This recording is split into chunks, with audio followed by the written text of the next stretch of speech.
भविष्य के आधार पर सब आज का निर्णय लेना चाहते हैं।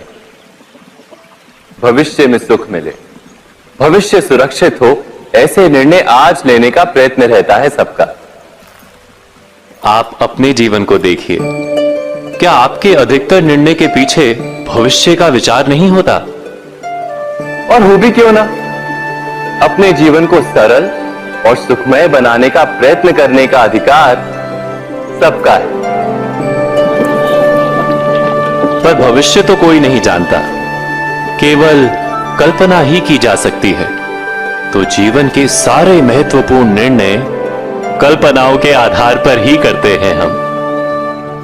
क्या निर्णय करने का कोई तीसरा मार्ग हो सकता है? विचार कीजिए। सारे सुखों का आधार धर्म है और वो धर्म मनुष्य के हृदय में बसता है।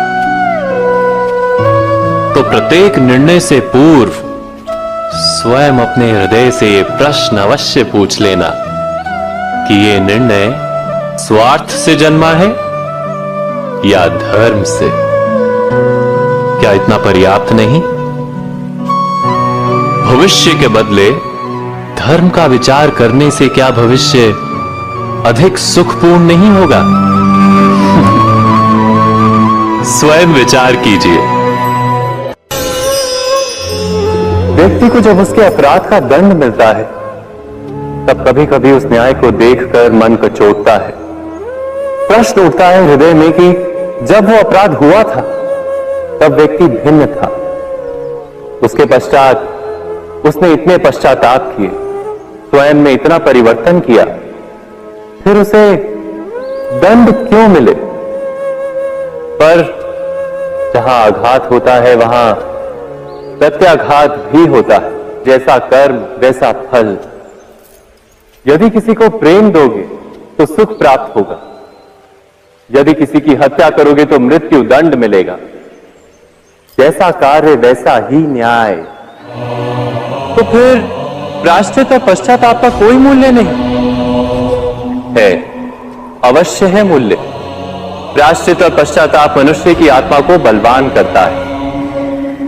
आने वाले दंड को स्वीकार करने के लिए मनुष्य को तैयार करता है। अर्थात बिना प्रायश्चित के दंड स्वीकार करने का कोई मूल्य है? स्वयं विचार कीजिए।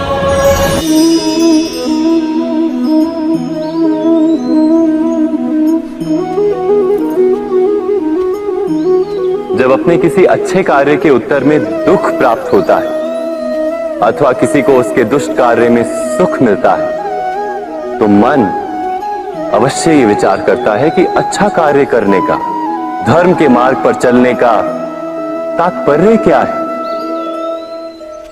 पर दुष्ट आत्मा को क्या प्राप्त होता है ये भी देखिए। दुष्टता करने वाला हृदय सदा चंचल रहता है, अकुलाता रहता है। मन में सदा नए नए संघर्ष उत्पन्न होते हैं। अविश्वास उसे जीवन भर दौड़ाता है। क्या ये सुख है? जबकि धर्म पे चलने वाले, अच्छा कार्य करने वाले, सच्चरित्र व्यक्ति का हृदय शांत रहता है। परिस्थितियां उसके जीवन के सुख में बाधा नहीं बनती। समाज में सम्मान और मन में संतोष रहता है सदा। अर्थात अच्छा बर्ताव भविष्य में किसी सुख का मार्ग नहीं। अच्छा बर्ताव स्वयं सुख अथवा बुरा बर्ताव भविष्य में किसी दुख का मार्ग नहीं। अधर्म उसी क्षण दुख उत्पन्न करता है। धर्म से सुख नहीं, धर्म स्वयं।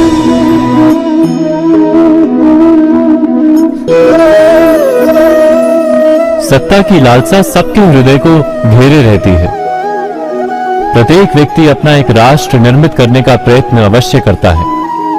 फिर वो राष्ट्र गुरु राष्ट्र की भांति बहुत बड़ा हो या फिर अपने परिवार तक सीमित हो, वो सत्ता प्राप्त करने का प्रयास अवश्य करता है। किंतु सत्ता का वास्तविक रूप क्या है? क्या हमने कभी विचार किया है? एक मनुष्य जितने अधिक लोगों के जीवन को प्रभावित कर सके, जितने अधिक लोगों के जीवन की स्वतंत्रता पर अंकुश रख सके, उतनी ही अधिक सत्ता का अनुभव करता है वो। सत्ता का वास्तविक रूप ही है अन्य के जीवन पर स्वयं का प्रभाव। किंतु क्या वास्तविक प्रभाव प्रेम, दया, करुणा और धर्म से निर्मित नहीं होता? जब भी मनुष्य कठोरता और अधर्म से सत्ता प्राप्त करने का प्रयत्न करता है, तब वो दूसरों के हृदय में विरोध अथवा विद्रोह को जन्म देता है। और परिणाम कुछ इस प्रकार। हां, कुछ समय के लिए वो स्वयं को प्रभावी और शक्तिशाली अवश्य पाता है, किंतु वो वास्तविक सत्ता नहीं। यही कारण है कि भृगु और वशिष्ठ जैसे ऋषियों की आज भी पूजा की जाती है, रावण और हिरण्यकशिपु की नहीं। इस पर तो आप विचार अवश्य करें। सत्य कहा ना?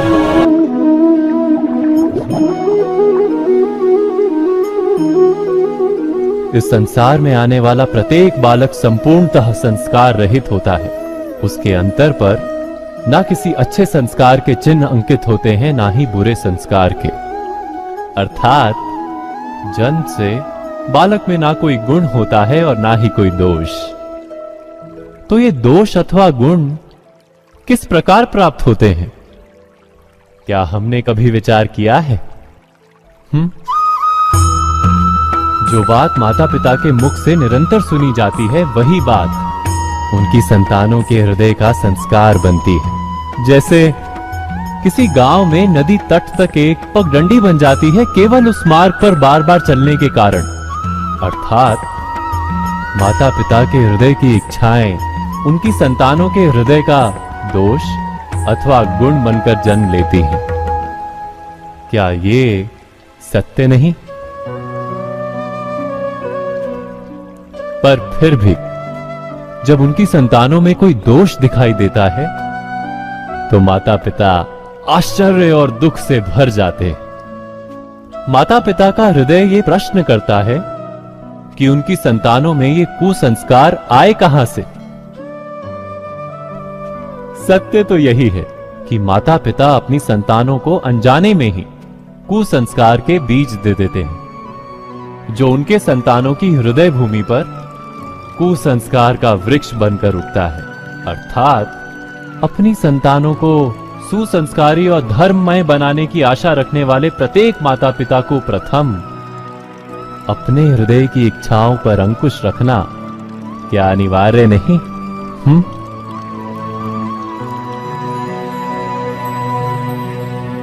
प्रत्येक माता पिता इस पर विचार अवश्य कीजिएगा।